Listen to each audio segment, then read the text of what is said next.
দেখো ডিম আর আলু সেদ্ধ হয়ে গেছে আমার প্রায়। এটা আবার আমি ছাড়িয়ে নিচ্ছি, কারণ ওগুলো আমি আগেই সেদ্ধ করে ঠান্ডা করে নিয়েছি, নাহলে আমার রান্নাটা করতে একটু দেরি হয়ে যাবে। তো ডিমটাকে ছাড়ানোর পরে এই যে ছুরি দিয়ে আমি একটুখানি এটার কাটিং করে নিচ্ছি, মশলাটা ঠিকঠাক ঢোকার মানে ভেতরে জানি যায়, কারণ এইভাবে করতে গেলে এর আগে একবার ফেটে আমার অনেক দুর্ঘটনা ঘটেছে, তো সেই কারণে আমি এখন এরকম করেই করি। পটলে বেশি হয়েছে তো ডিমটাই করি। আর এগুলো একটু নতুন ডিম মনে হয়, তো এটা ছাড়াতে গিয়ে দেখো এটার তো ছাল চামড়া সব বেরিয়ে গেছে ভেতর থেকে, এর ভিতরের যে মাল মেটেরিয়ালস ছিল সব বেরিয়ে গেছে। দিয়ে দিলাম পরিমাণ মতো নুন, কারণ ছাড়িয়ে পরিষ্কার করে নিয়ে ঝিরিঝিরি করে ওটাকে কেটে নিয়েছি। তো ডিম দিয়ে আজকে কিছু রেসিপি করব, তো ওখান থেকে একটুখানি ভেঙে গেছে। আলতো হাতে নুন আর হলুদটাকে একটু মেখে নিলাম, দিয়ে দিলাম তেলটা গরম হয়ে গেছে, তেলের মধ্যে সব দিয়ে দিয়েছি। এই যে দেখো, এই ডিম ভাজতে গেলে আমার প্রচণ্ড টেনশানে আমাকে কাজ করতে হয়। ডিম আর পটল এই দুটো জিনিস ভাজতেই মনে হয় আমার প্রাণটা ডিপ ডিপ ডিপ ডিপ করে, এই ফেটে আসলো বুঝি, এই ফেটে আসলো বুঝি। আর অন্যগুলো করতে মনে হয়, মাছ ফাছ করতেও মানে এত টেনশানে আমি কাজ করি না, এই দুটো করতে যা টেনশানে কাজ করতে হয়। তো রান্না করতেই হবে, তো সেই জন্য রিস্ক নিয়ে। তো চলো, এগুলো আমার মোটামুটি ভাজা হয়ে গেছে, যতটুকু ভাজার দরকার ছিল এগুলো এবার আমি তুলে নিচ্ছি। এই তেলে বাদবাকি পুরো রান্নাটা সেরে নেব। কুসুমটা বেরিয়ে গেছে ওটার থেকে।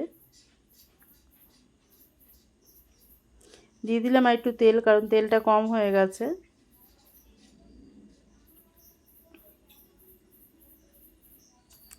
শুকনো লঙ্কা ফোড়ন দিয়ে দিলাম, দিয়ে দিলাম গোটা জিরে, কুচানো পেঁয়াজ,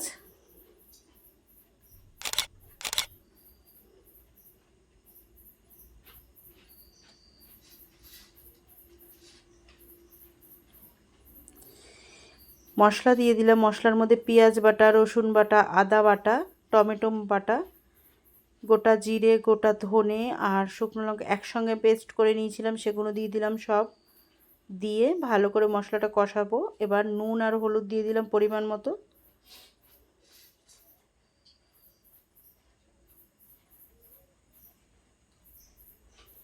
এবার যে সেদ্ধ করা আলুটাকে রেখেছিলাম, সেই আলুটাকে হাতের সাহায্যে ম্যাশ করে করে দিয়ে দিচ্ছি। দেখো, পুরো একদম ইয়ে করে দিলে কিন্তু হবে না, একটু ইয়ে থাকবে সেরকম, মানে মুখে পড়বে সেরকমভাবে দিতে হবে, আধা ভাঙা মতন করে।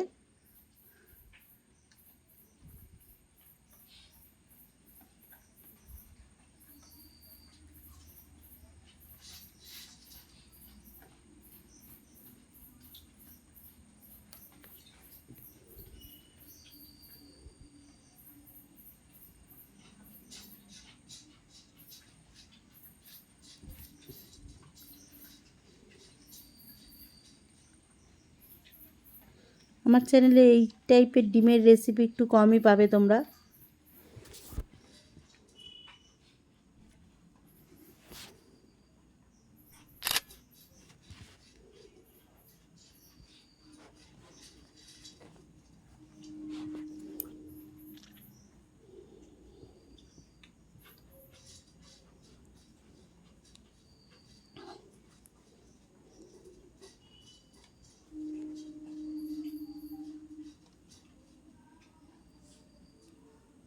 দিয়ে দিলাম দেখো, এখানে টক দই আর পোস্ত আর কাজু একসঙ্গে মিশিয়ে নিয়েছিলাম, দিয়ে দিলাম সেগুলো।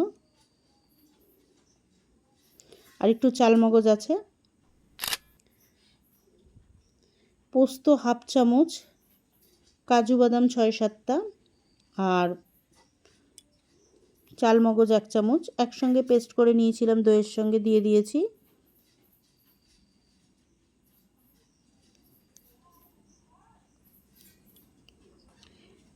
ঝোলটা দিয়ে কিছুটা ফুটিয়ে নেওয়ার পর ভেজে রাখা ডিমটা দিয়ে দিয়েছি। দিয়ে দিলাম গরম মশলা গুঁড়ো,